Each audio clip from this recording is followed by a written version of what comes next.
Hello what's up guys, तो कैसे हैं आप लोग। वेलकम बैक वेलकम स्वागत है आपका एक न्यू वीडियो में। और आज की वीडियो में हम बात करने वाले हैं बिग बॉस के बारे में। बिग बॉस का ज़माना गया अभी। आज की वीडियो में हम बात करने वाले हैं बिग बॉस OTT सीजन 2 के बारे में। बिग बॉस सीजन 1 OTT कब आया कब गया किसी को घंटा नहीं कुछ पता चला, बट OTT 2 के तो तहलके मच रखे हैं। इस बार आपको शो में सिस्टम से लेके टुन मौसी तक हर कोई देखने को मिलेगा। इस बार आपको बड़े से बड़े और छोटे से छोटे हर टाइप के चेहरे देखने को मिलेंगे। एडिटर या पूजा भट्ट को लोग जानते हैं, वो बात अलग है कि ट्रिगर्ड आर्मी और पांडा गैंग नहीं जानती है, बट जानते हैं लोग।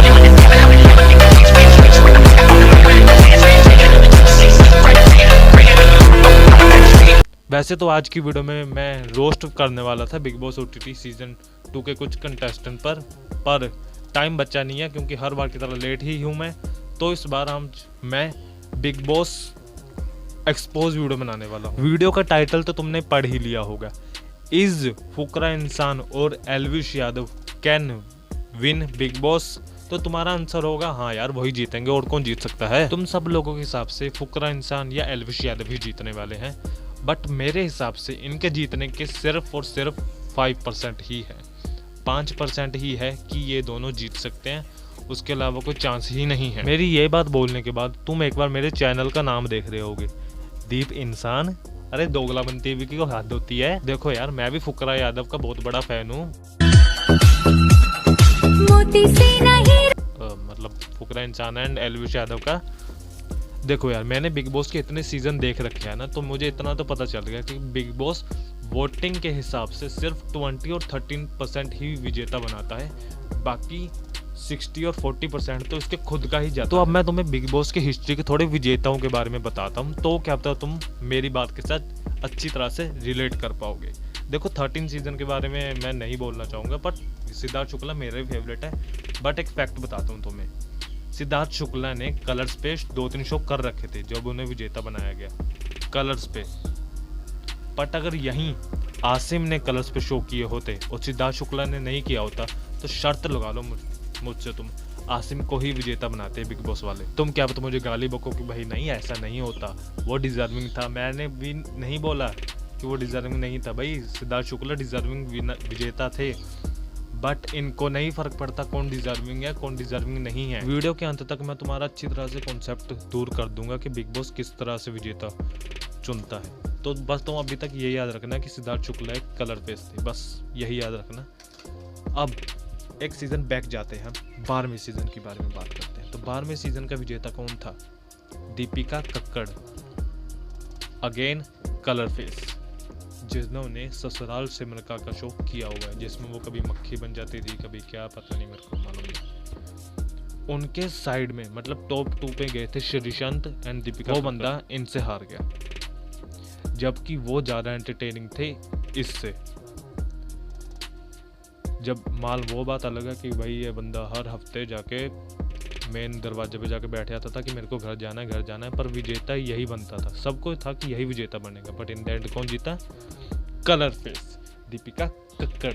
एंड इस तरह 12वें सीजन में भी कलर फेस, 13वें सीजन में भी कलर फेस, एंड 14वें सीजन में भी कलर फेस, एंड 15वें सीजन में भी कलर फेस। बस तुम ये देख लो कि अगर कोई कलर फेस वाला बंदा है जिसने कलर्स में शो कर रखे हैं एंड उसको बिग बॉस सपोर्ट कर रहा है, तो समझ जाओ तुम कि वही विजेता बनेगा और कोई कुछ बन ही नहीं सकता। तो 14वें सीजन के टॉप में थे राहुल वैद्य एंड रुबीना दिलेक। रुबीना दिलेक वही जिसने कलर्स में शक्ति अस्तित्व की ये शो किया हुआ है। राहुल वैद्य ने TRP के रिकॉर्ड तोड़े हुए हैं 14वें सीजन के। वो बात अलग है कि 13 को कोई भी तोड़ नहीं पाया। 14वें सीजन में इन्होंने अपनी थोड़ी स्ट्रेटेजी बदल दी थी। शुरुआत में इन्होंने रुबीना दिलेक को पूरी अच्छी तरीके से टारगेट किया, उसको बेचारा बना दिया लोगों के सामने। लोग भी सोचने लगे कि बिग बॉस कितना बेरहम है, एक लड़की के साथ ऐसा कर रहा है वैसा कर रहा है। एंड बाद में रुबीना दिलेक की थाली में जाके सब कुछ परोसना शुरू कर दिया कि ये भी तुम ही रख लो, ये भी तुम ही रख लो। भाई विजेता भी तुम ही बन जाओ, भगवान ही हो तुम। अली, आपको अभी इसी वक्त कैप्टनसी से मुक्त किया जाता है। सर मैं अपनी कमर टूटी लेके भागा, इसके लिए पता हो तो भागता ही नहीं। कलर्स के फेसेस। घर की कैप्टनसी जाती है रूबीना को। इम्यूनिटी स्टोन है रूबीना को। सीधे फिनाले वीक में प्रवेश। रूबीना को बिग बॉस विनर का टाइटल रूबीना को। ऐसे फ्री में कैसे दे दिया? ये खैरात वाली बात है। कलर्स के फेसेस, इनको ये फेवर करते हैं। एंड 14वें सीजन के बाद तो मेरा बिल्कुल मन ही बिक गया भाई बिग बॉस से कि ये तो बिक चुका है बिग बॉस, ये किसी को भी कुछ भी विजेता बना देता है। एंड 15वें सीजन में भी कुछ ऐसा ही हुआ। 15वें सीजन में भी फिर से एक कलर फेस बना विजेता। मेरे को नाम नहीं याद कौन बना था। लोग सोच रहे थे कि ये बंदा विजेता बनेगा या फिर ये बंदी विजेता बनेगी, पर विजेता कौन बना?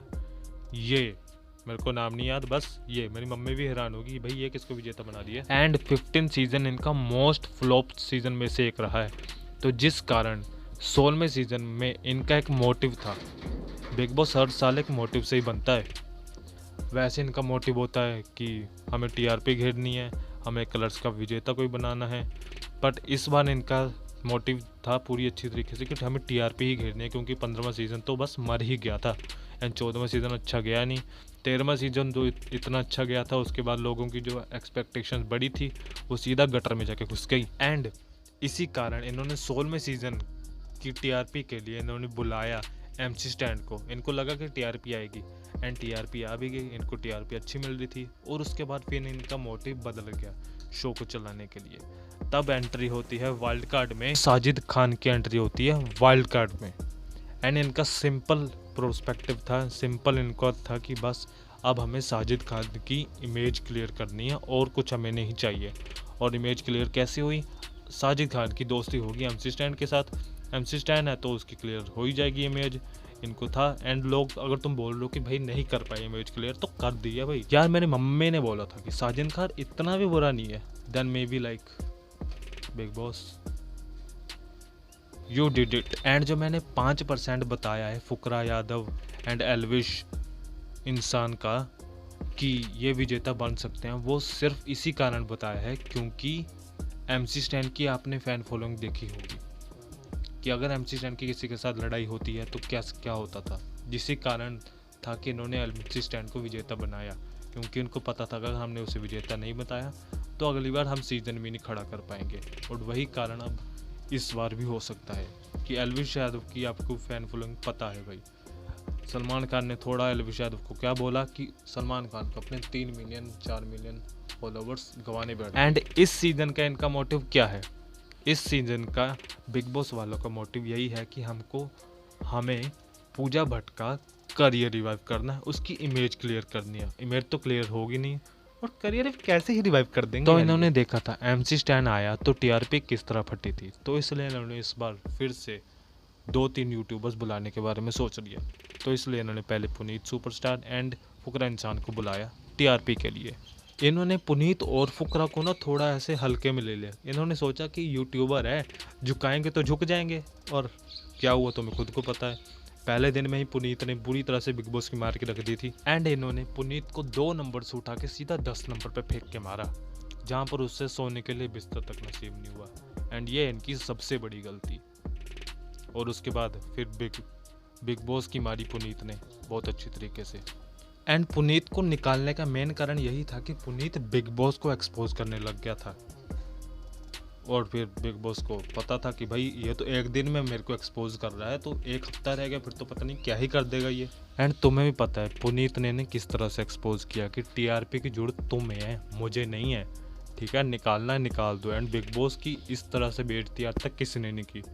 एंड बिग बॉस ये सुन के रहने वाला तो है नहीं चुप, तो जिस कारण बिग बॉस को निकालना ही पड़ा, नहीं तो टीआरपी तो बहुत अच्छी तरीके से फुट रही थी बिग बॉस की। अब फुकरा इंसान अकेला हो चुका था, उन्हें इनको था कि अब फुकरा अकेला है तो अब वो जाएगा पूजा भट्ट के पास।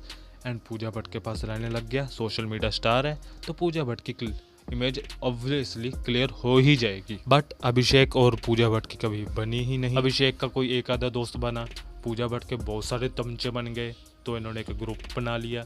एंड इन्होंने अभिषेक का ग्रुप तोड़ा और लगा इनको कि अब तो अभिषेक आ ही जाएगा पूजा भट्ट के पास। बट अभिषेक तो उल्टा पूजा भट्ट के सर के पर चढ़ के ही तांडव करने लग गया था, तो अभिषेक तो रुकने वाला था नहीं। तो इन्होंने अब सोचा कि अभिषेक का हम गला पकड़ने के लिए बुलाते हैं एल्विश को। एल्विश आएगा और आते सार अभिषेक का गला पकड़ेगा। बट एल्विश ने तो आते सार ही अभिषेक को गले लगा दिया। एंड भाईचारा ऑन द टॉप हो गया जो। एंड जितने भी वाइल्ड कार्ड आए थे वो सारे अभिषेक की तरफ ही आए, अभिषेक की तरफ ही आए। एंड इनको अच्छी खासी टीआरपी मिल रही थी। एंड वहाँ पूजा भट्ट को भी सेव करने की कोशिश कर रहे थे कि कैसे भी करके अभिषेक और एल्विश का भाईचारा तोड़ा जाए, इनका ग्रुप को तोड़े और इनके ग्रुप में से कोई वहाँ पूजा भट्ट की तरफ जाए एंड उसको भी थोड़ी बहुत फेम मिल जाए। बट ऐसा होने से रहा। बट जब तक फैमिली वीक शो ना आता, अभिषेक की मम्मी को बुलाया गया। अभिषेक के मुंह से कुछ ऐसी बातें निकल गई एंड उस बातों को सुना के एल्विश एंड अभिषेक के भाईचारा को तो तोड़ ही दिया है। अगर तुम्हें लग रहा है कि हाँ बट फूट पड़ गई है तो पड़ चुकी है, अब सॉरी भाई पड़ गई है। एंड इन द एंड तुम्हें भी पता है अभिषेक भाई ने क्या बोला था। अभिषेक भाई ने ये बोला था कि मैं वाइल्ड कार्ड को विजेता नहीं मानता, बट अगर एल्विश विजेता बनेगा तो उसके लिए भी मैं खुश हूँ। और अभिषेक ये बात बोल के भूल भी चुके थे कि ऐसे उन्होंने कभी कोई बात बोली भी है।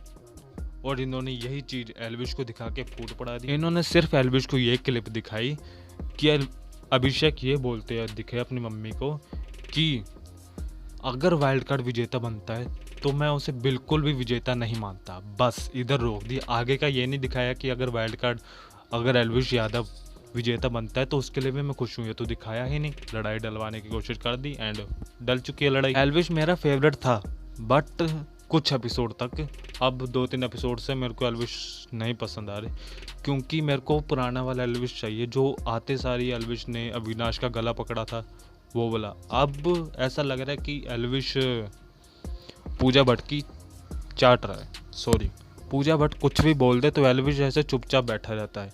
बट तुम्हें पता है फिर कौन बोलेगा, अभिषेक ही बोलेगा और कौन बोलेगा। तो खैर अब बात करूँ तो इन्होंने पूजा भट्ट को टॉप 5 तक तो ले आए हैं, अब उसे विजेता भी बना ही देंगे। अगर एक बार आलिया भट्ट ने बोल दिया कि मेरी बहन को वोट करो तो बस इनके पास सिंपल रीज़न है पूजा, क्योंकि अब जो सिचुएशन हो रखी है ना उसे देख कर तो मैं यही बोल रहा हूँ, चाहे एल्विश जीते चाहे अभिषेक जीते, बस यूट्यूबर ही जीतना चाहिए। अभी ये सिचुएशन हो रखी है कि एल्विश के फैंस अभिषेक को गालियाँ बक रहे हैं और अभिषेक के फैंस एल्विश के फैंस को गालियाँ बक रहे हैं। मैंने अभी तक कोई वीडियो नहीं देखी जिसमें अभिषेक के फैंस एल्विश यादव को गालियां बक रहे हो। वो एल्विश के फैंस को गालियां बक रहे हैं क्योंकि वो अभिषेक को गालियां बक रहे हैं, बट किसी ने भी अभी तक एल्विश को कुछ नहीं बुरा बोला। ये होती है फैन फॉलोइंग। और कुछ एल्विश के टॉक्सिक फैन जो कर रहे हैं, अब तुम्हें पता ही है भाई, मत करो। एंड कुछ फैंस है जो अभी भी भाईचारा ऑन द टॉप कर रहे हैं। मैं भी वही कहता हूँ कि भाईचारा ही जीतना चाहिए, ये बॉलीवुड नहीं जीतना चाहिए। इन द एंड अगर तुम्हें बताऊँ मैं, अगर इन्हें लगा कि पूजा भट्ट का करियर रिवाइव हो चुका है, मतलब ठीक ठाक है वो पूजा भट्ट, तो उन लोग क्या अब तो उसे विजेता ना बनाए, वरना पूजा भट्ट ही विजेता बनेगी। लिखवा लो तुम मुझसे। सो बस यार आज की वीडियो को सिर्फ इतना ही। मैं भी अभिषेक को सपोर्ट कर रहा हूँ तो तुम भी अभिषेक को सपोर्ट करना, तुम्हारी मर्जी पर डिपेंड करता है, पर मैं तो अभिषेक को सपोर्ट कर रहा हूँ, तो जाके वोट करना। एंड मिलते हैं किसी और वीडियो में, तब तक के लिए बाय बाय। एंड पार्ट 2 चाहिए तो बता देना, उसमें रोस्ट करेंगे असली तो।